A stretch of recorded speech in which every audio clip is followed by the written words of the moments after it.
texted him a while back with a note, said, I got a harebrained idea, man. What do you think? Do you want to maybe try to race a bagger?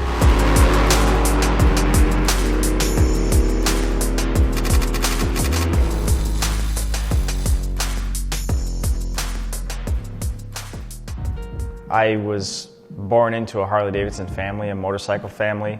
My grandfather, Harv Russo, started a Harley-Davidson dealership in 1962.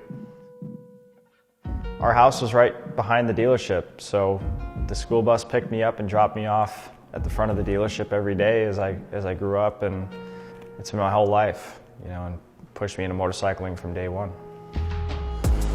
It's pretty amazing to see now that Harley-Davidson has almost forced its way right back into my life without me deviating from my path in road racing. And it's a pretty special feeling.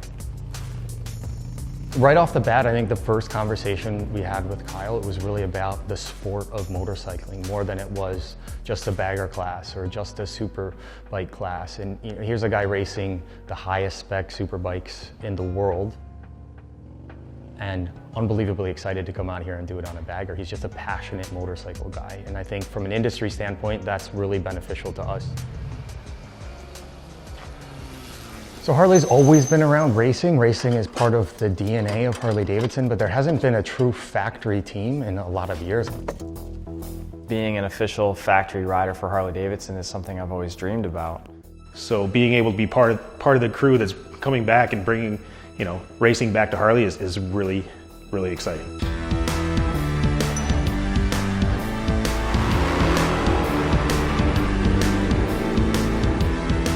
So there's only 3 different parts between the race engine that we're out here going as fast as a bagger's ever gone out on the track, and the street legal version that you can pick up and buy in your Harley-Davidson dealer today. We bumped up the compression a little bit on the pistons. We have a higher lift cam and higher flow injectors to feed it the fuel that it needs to run it. We're working directly with the vehicle dynamics group of Harley-Davidson that design the street bikes, and you can take all the work, all the experience that you've had and what you've built up and apply it to this.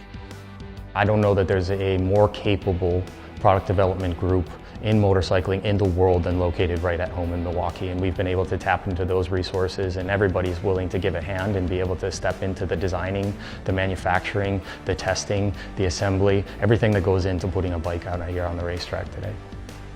Run this one until he gets on it. Because if he's full on it, he might be over that 103. We have the resources to make changes and make parts, and that's something that I've never had access to. That's what I'm hearing, but it doesn't make a lot of sense to me. Well, we're racing a bagger. Does that make a lot of sense to you? Well, being out here, pushing that boundary, pushing the speed, keeping the engine RPMs up higher than we've ever seen, informs us about our next version of the Screamin Eagle product that we're going to be out there selling to the consumer.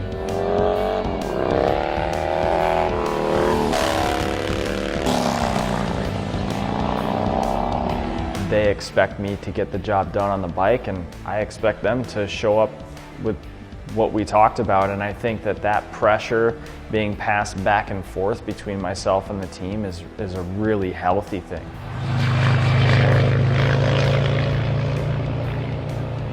A lot of people dream to be in that position, but don't necessarily know what that means when the time comes, and I feel like I'm prepared to get the job done for them, and that's what I plan to do.